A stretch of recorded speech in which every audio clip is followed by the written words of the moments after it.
नमस्कार दोस्तों। हमारी आज की इस कहानी का नाम है थप्पड़। पूरा परिवार पति, सास, ससुर और ननद के साथ उसके मायके वालों का क्रोध से आग बबूला हो रहे थे और उन सब के सामने अपराधी की तरह सिर झुकाए खड़ी थी तुलसी। ननद राशि फूट फूट कर रोते हुए कह रही थी, भैया पूछिए इस बेशरम औरत से कि क्यों किया इसने ऐसा। भाभी तो माँ समान होती है और इसने इसने मेरे पति के साथ, छी, मुझे तो कहते हुए भी शर्म आ रही है। अब रमन मुझे तलाक देकर इससे शादी करना चाहते हैं। अरे मुंह से कुछ तो बोल कि मेरी बेटी के साथ ही विश्वास करने का जरा भी शर्म नहीं आई तुझे। तुलसी से सब पूछे जा रहे थे। तुलसी पत्थर की तरह चुपचाप खड़ी थी।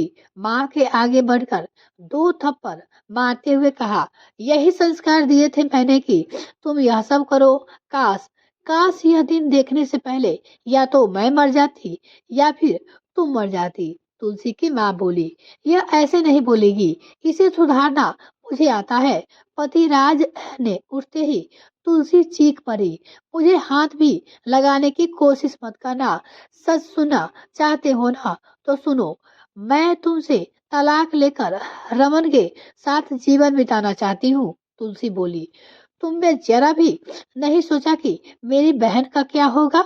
यह तुम्हारी ननद है, छोटी बहन जैसी है। भाभी तो माँ के स्थान पे होती है। राज की गरजती आवाज में वो अपनी पत्नी से बोले, क्यों सोचूं मैं? क्या इस घर की किसी व्यक्ति ने सोचा कि मैं इस घर की बहू हूँ? मेरे भी कुछ अधिकार है। बहू का अर्थ क्या दिन भर काम करना और रात को अपने देह पे तुम्हारा अत्याचार सहना ही होता है?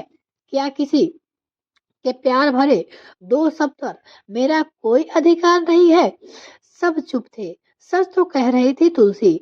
विवाह के कुछ दिन बाद ही कम दहेज लाने के कारण सास और रमन ने ताने देने शुरू कर दिए थे। सबसे अधिक तो उसका जीना हराम सबने कर रख दिया था। और ननद राशि की शादी में उसके दहेज का सारा सामान और कीमती साड़ियां और जेवर दे दिया गया। उसने जब विरोध किया तो सबने सामने रमन ने उसे थप्पड़ मार दिया। साथ ही सास का जले कर नमक छिड़कना सुन, भाभी की समान पे तो ननद का हक होता ही है। औरतों के अधिकार जबान चलाने तो मजबूरी मर्द का हाथ उठेगा ही। सास उसी के साथ बोली, मायके में उसने कहा तो सबने अपना पल्ला झाड़ लिया। अब वह गरा पर है। अपने घर के हिसाब से तो तुम्हें चलना पड़ेगा।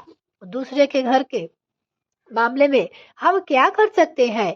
बेटियां होने के बाद तो और भी समस्याएं बढ़ गई है। घर को बारिश तो दिया नहीं और एक खर्चा और बढ़ा दिया।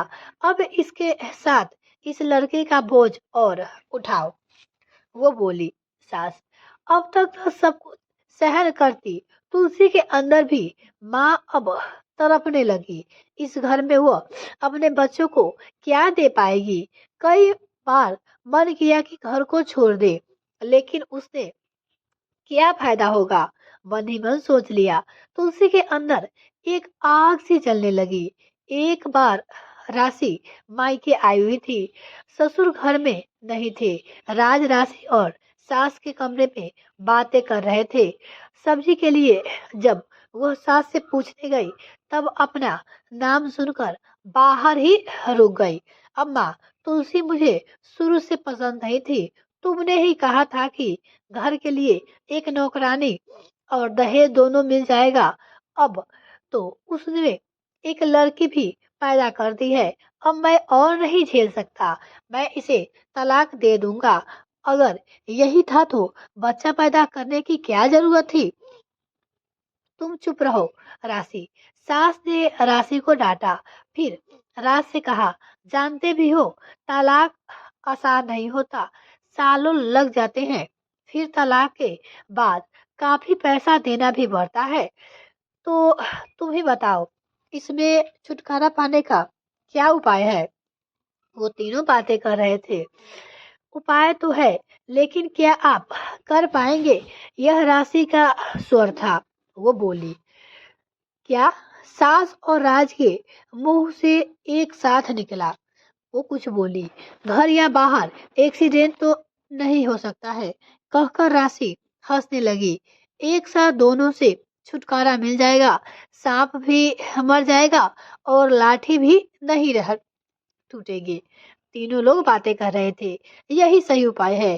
थोड़े दिन टोना धोना मचाकर हम राज की शादी करेंगे। वो दोबारा दहेज मिलेगा। सास का प्रसन्नता भरा स्वर। तब ठीक है, हम यही करेंगे। लेकिन कोई भी एक्सीडेंट घर के अंदर ही होगा। बाहर का खतरा उठाने की जरूरत नहीं है। बच्चे के लिए हुए छत से कोई भी गिर सकता है। रसोई में आग लगना तो साधारण सी घटना है, कहकर राज भी हंसने लगी। राज और सभी हंसने लगे। ठीक है, आज तो शाम को मैं रमन के साथ चली जाऊंगी, लेकिन दोबारा जब कुछ दिनों के लिए आऊंगी तब यह शुभ काम कर लेंगे। उसकी ननद बोली। कहकर तीनों लोग हंस पड़े। तुलसी का दिल जैसे बैठ सा गया था। इतने गिरे और नीच लोग हैं ये सब। किसने कहे, किससे सहायता ले, समझ में नहीं आ रहा था। उसके पास मोबाइल भी नहीं है, कोई प्रणाम भी नहीं है। उसके मन में प्रतिहिंसा की आग जल उठी। वह इन लोगों को ऐसे नहीं छोड़ेगी। उसे इस बात की तसल्ली भी हुई कि जब तक राशि दोबारा मायके नहीं आएगी तब तक वह सुरक्षित है। 2 दिन बाद ही उसे बिटिया को वैक्सीन लगवाने के लिए सरकारी अस्पताल जाना था। उसने निश्चय कर लिया कि उसे अब क्या करना है। अस्पताल से उसने अपने नंदोई रमन को फोन किया। उसे पता था कि इस समय यदि उसकी कोई सहायता कर सकता है तो वो है उसके नंदोई जी रमन जी। रमन ने कई बार सबके सामने उसका पक्ष लिया था। रमन ऑफिस में था।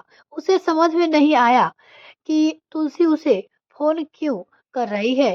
क्या बात है भाभी, मैं ऑफिस में हूँ, शाम को राशि के साथ आ जाऊंगा। रमन अपने भाभी से बोले। मेरा आपसे अभी मिलना बहुत ही जरूरी है। समझ लीजिए कि मेरे जीवन मरण का प्रश्न है, इसलिए किसी को इस बारे में पता नहीं चलनी चाहिए। मैं इस समय सरकारी अस्पताल में हूँ, आप यही आ जाइए। रमन से बोले। रमन ने आने में देर नहीं की, क्योंकि अपने ससुराल वालों की फितरत से अब तक वह परिचित हो चुका था। 1 साल में राशि की हरकतों के कारण उसका पूरा परिवार उससे दूर हो चुका था। राशि की हरकतें ही ऐसी थी। तुलसी ने रोते हुए जब रमन को पूरी बातें बताई तो वह अवाक रह गया। काफी देर तक सोचने के बाद उसने तुलसी और नन्ही बच्ची के सिर पे हाथ रख दिया। और कोई नहीं देगा तो मैं तुम्हारा साथ दूंगा, मुझे अपना बड़ा भाई समझो। रमन भाभी तुलसी से बोले। फिर उसने तुलसी को कुछ समझाकर घर भेज दिया। राशि देख रही थी कि रमन ने उसकी अपेक्षा शुरू कर दी। उसने दूसरे कमरे में सोना शुरू कर दिया। ऑफिस न जाकर चुपचाप अपने कमरे में बंद रहता है। जब कुछ खाना पीना होता तो कमरे से निकलकर खुद बनाकर खा लेता। पहले तो राशि ने सोचा कि रमन किसी बात से नाराज है, लेकिन वह जानती थी कि जब वह उससे बात नहीं करेगी तो रमन खुद ही उसके सामने आकर झुकेगा। 1 सप्ताह में राशि का धैर्य जवाब दे गया। उसने रमन से स्पष्ट पूछा, रमन, तुम्हारा यह नाटक कब तक चलेगा? और यह नाटक नहीं है, मैं किसी को प्यार करने लगा हूँ और जीवन उसी के साथ बिताना चाहता हूँ। रमन अपनी पत्नी से बोला। मुझसे अब तुम्हारा साथ सहन नहीं हो रहा है, मैं तुमसे तलाक चाहता हूँ। रमन बोला। तलाक? राशि चौंक गई। क्या मैं उस उल्टा का नाम जान सकती हूँ? राशि पूछी। क्यों नहीं, तुम्हें उसका नाम जानने का पूरा हक है। उस लड़की का नाम है तुलसी, जो तुम्हारी भाभी है। राशि बोली। तुम पागल हो गए हो क्या? वह मेरी भाभी है, मेरे भाई की पत्नी। राशि बोली। क्या फर्क पड़ता है? तुम लोगों के लिए तो वह वैसे ही बेकार है। तुम्हें तलाक देकर मैं उनसे शादी कर लूंगा। पत्नी के साथ मुझे एक बेटी भी मिल जाएगी। रमन अपनी पत्नी से बोला। इसी का परिणाम था कि इस समय राशि मायके आई थी। राज ने तुलसी के मायके वालों को भी बुला लिया था और कुछ देर बाद रमन भी आ गए।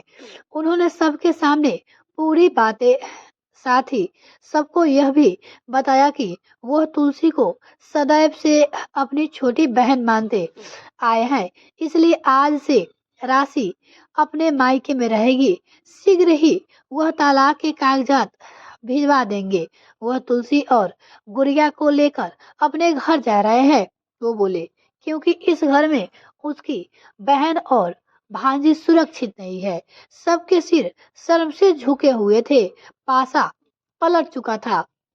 सबने रमन को आश्वासन दिया कि अब इस घर में तुलसी या फिर बच्ची को कोई तकलीफ नहीं होगी।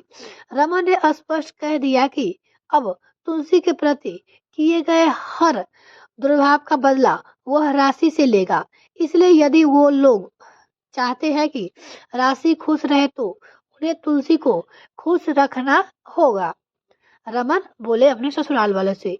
तुलसी के मायके वाले तो कुछ बोल नहीं पाए। रमन ने उन्हें हिकार से देखते हुए कहा, क्या सचमुच तुलसी आपकी ही बेटी है? उनसे पूछा।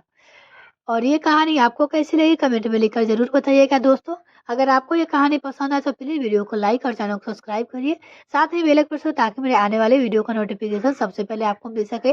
और आपको क्या लगता है, रमन ने सही किया है या गलत? आप अपनी राय कमेंट में लिखकर जरूर बताइएगा। बहुत बहुत धन्यवाद।